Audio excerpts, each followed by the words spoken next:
Hey Earthlings, we're going to talk about stress, depression, and where that comes from. And hopefully it'll bring some insight into our lives.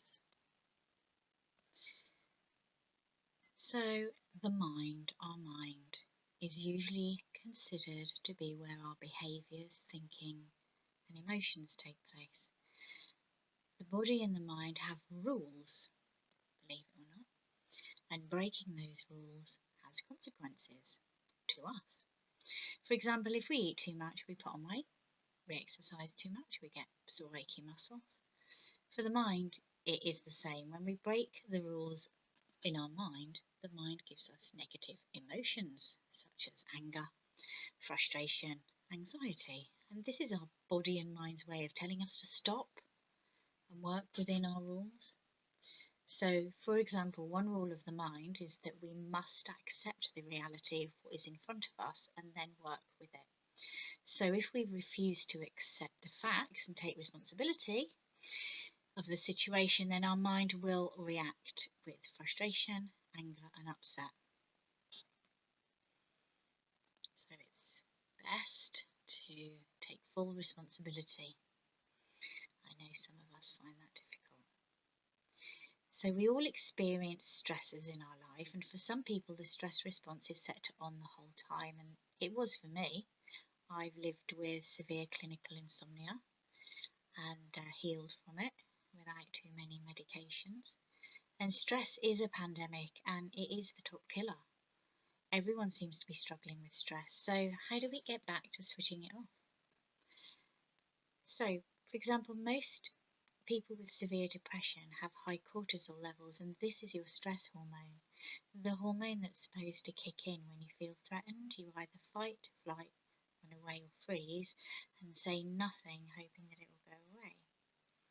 So when your stress response is stuck on and you're in stress all of the time, even when there isn't any stress in front of you or around you, this means there's something wrong with the off switch. And this can also have an impact on your immune system, as when the cortisol is being released in your body, this turns the inflammatory response into overdrive and not only affects our physical health but puts us at a high risk of depression.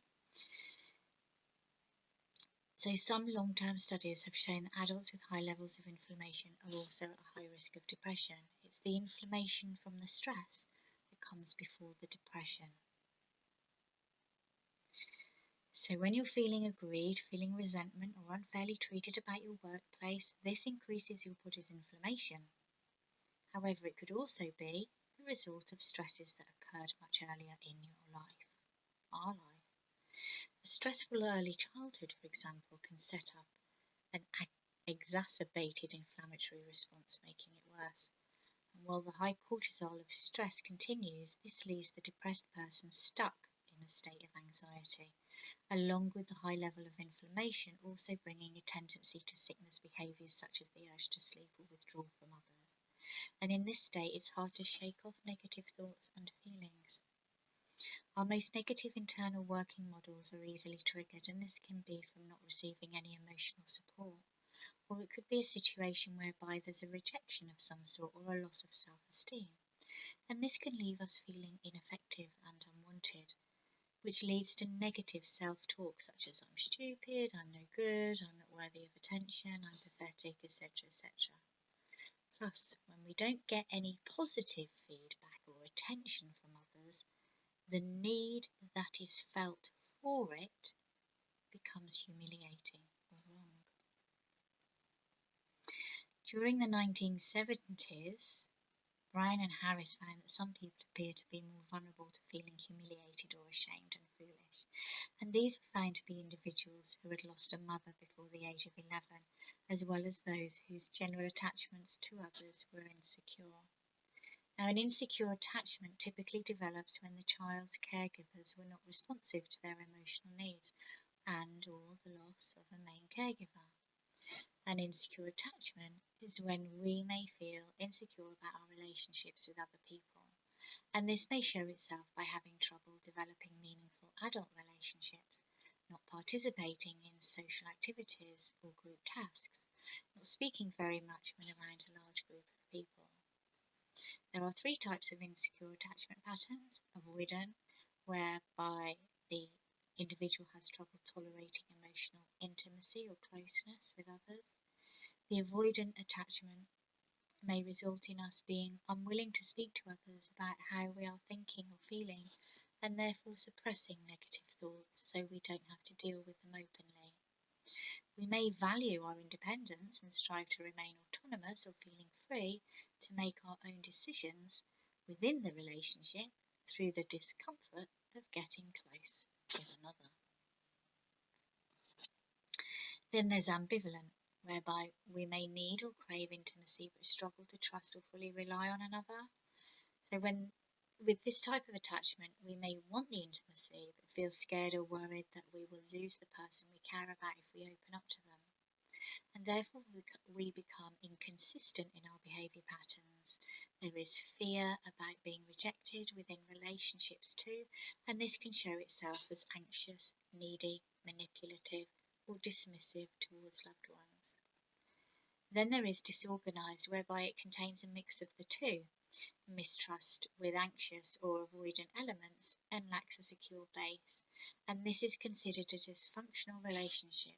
But fear not, as we can learn and grow and heal throughout all of these. And how do I know this? Because I have. And I'm sure there's plenty of my past relationships that would look back and definitely see all of those behaviours in me. And I can honestly accept, acknowledge that was a part of me as I was learning and weaving my way through my world. And remember, it's not just you. Other people do trigger our experiences. But what is absolutely paramount and most important is to recognise yourself. Be responsible for what you've said. Be responsible for what you've done. And feel that and learn more about your attachment style, because your attachment style is dependent on your relationship and your parents and main caregiver. We can relearn, we can change, we can forgive ourselves, we can forgive others. We can become a better, improved version of ourselves if we are willing to look at ourselves and take full responsibility for ourselves. We have already spoken about what happens within our mind and body when we don't take responsibility, because that is when we break the rule of our mind and the negative behaviours start again. When we are missing some element of self-esteem, it makes it harder to believe that in the end there are alternative ways that will become available to repair the injuries. And this can be harder for some more than others, but please never give up. The brain can be reprogrammed if you are willing to put in the work. Just forgive yourself. It is what it is. There's no point blaming anybody. We just have to feel it and move forward. The difficulty in recovering from psychological blows or injury can be seen as a problem in self-regulation, and it's said that depressed people ruminate, they cannot stop thinking painfully about their unmet emotional needs, and yet are unable to take smaller practical steps towards improving their situation. They struggle to avoid others' disapproval and rejection, yet feel helplessly disempowered and ineffective in winning the support they long for. And I'm just going to say that again.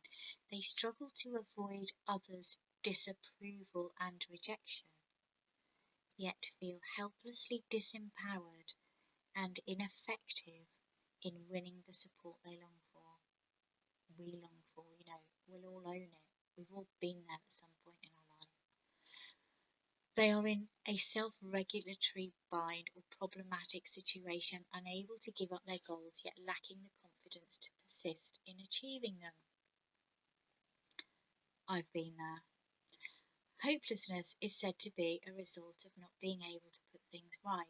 It's not just about having negative thoughts about oneself. A crucial element of depression is that it also involves the feeling that there is no way of redeeming the self or recovering others' good opinion or love. It's like giving up on something, giving up on people or situations because you believe nothing else can be done to improve the situation.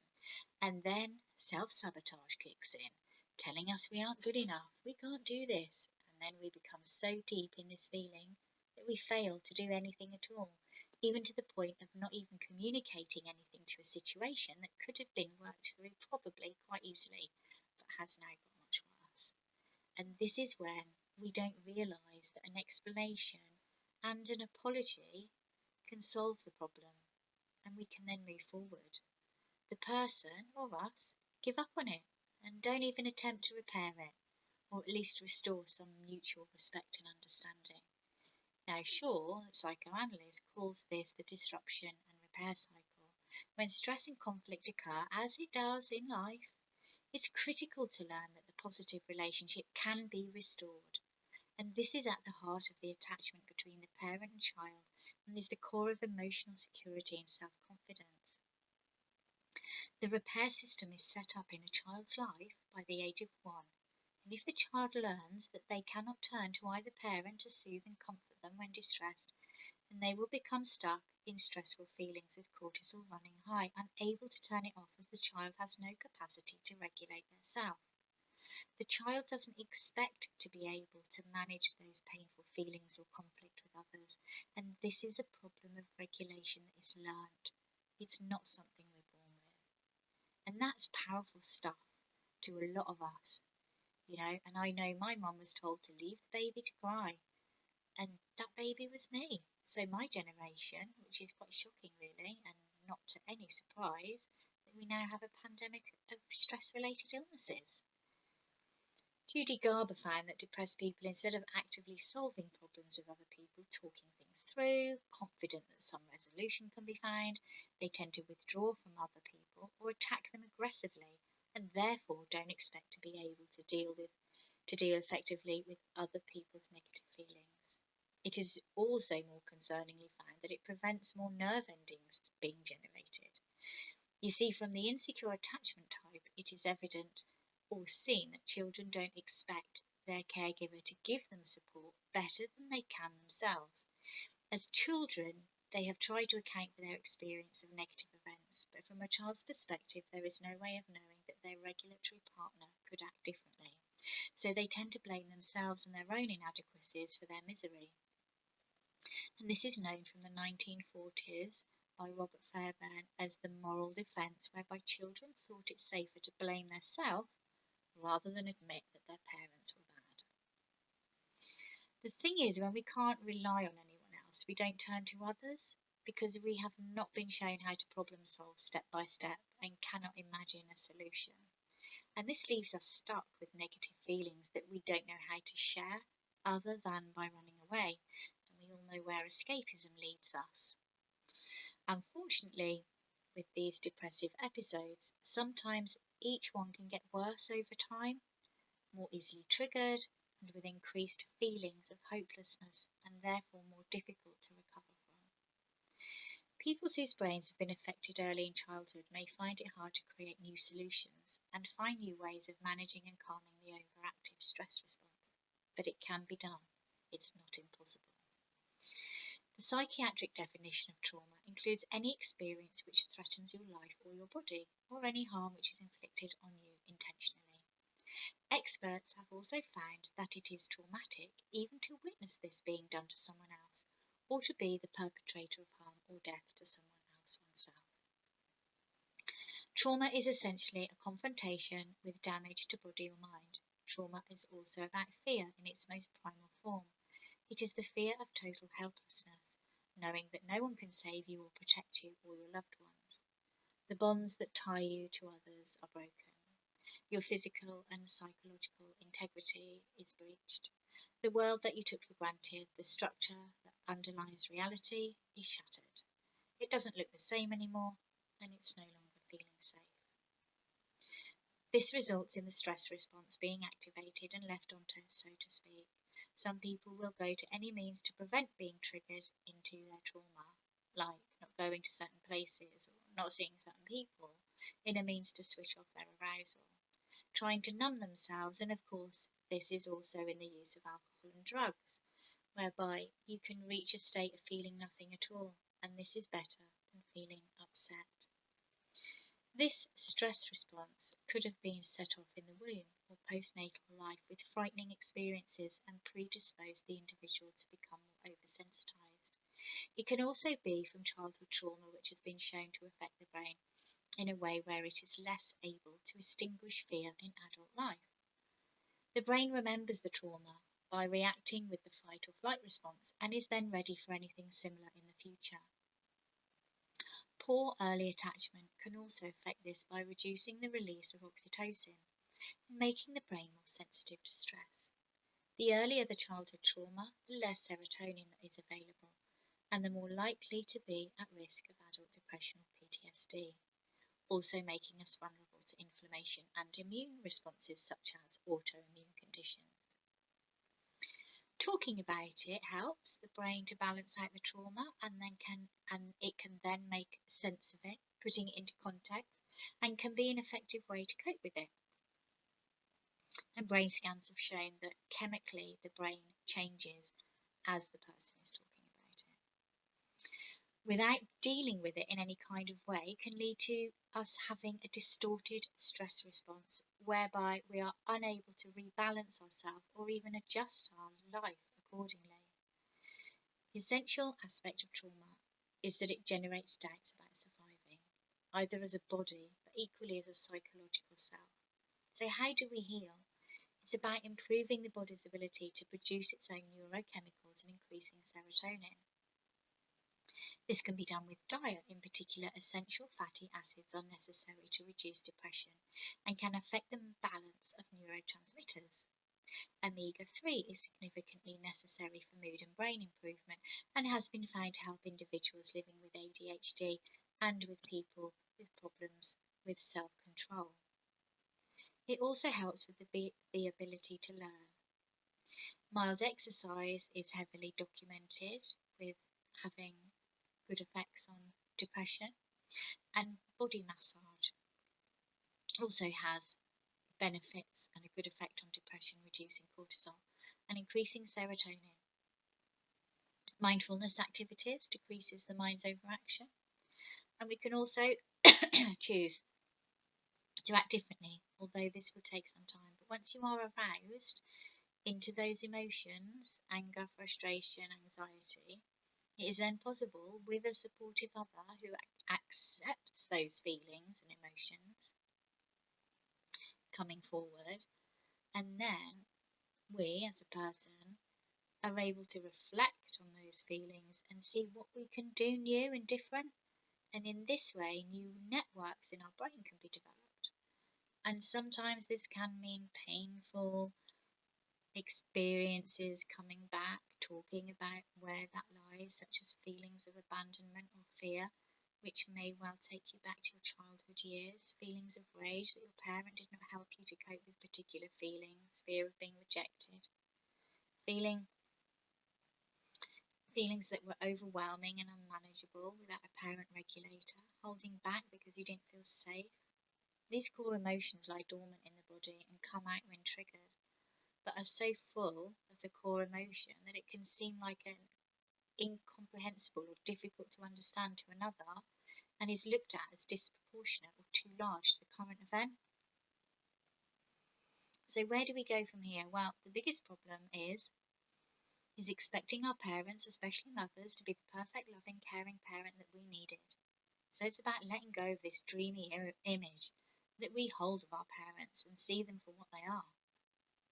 Fallible, capable of making mistakes and being wrong. But perfect love is unobtainable. They have weaknesses and failings. They are imperfect, struggling human beings with their own traumas. And when we begin to let go of this, accepting who they are, we can begin to learn self-acceptance, whilst also learning that we can, where possible, repair relationships that have been ruptured, as this is a secure baseline for relationships, as long as it is not abusive in any way, that is. It's about learning how to hold ourselves together without the need for food, drugs and alcohol, etc. We must practice the things that help, as mentioned before, again and again and again, until they are well established, and this will take time, and then a new form of regulation will become apparent in our life, and we will be able to regulate ourselves better with others. Don't give up on yourself. It's not going to be easy. It does take time. If you don't want to talk about it, then maybe you could write it down and then read it out to yourself, because then you're looking at it, you're reflecting, and you're seeing what you could do differently. You're accepting who you are, an imperfectly perfect human being, just as your parents are. And I know some parents are much worse than others. I totally get that. And it's just accepting that life has happened and we have to forgive ourselves and forgive others and just begin to love ourselves and accept that life isn't perfect, dreamy, fairy tale. And then we can learn to accept ourselves, and that's where the real healing takes place. I hope this has helped, and I hope it helps either yourself or other people to understand it just a little bit more. Thanks for listening.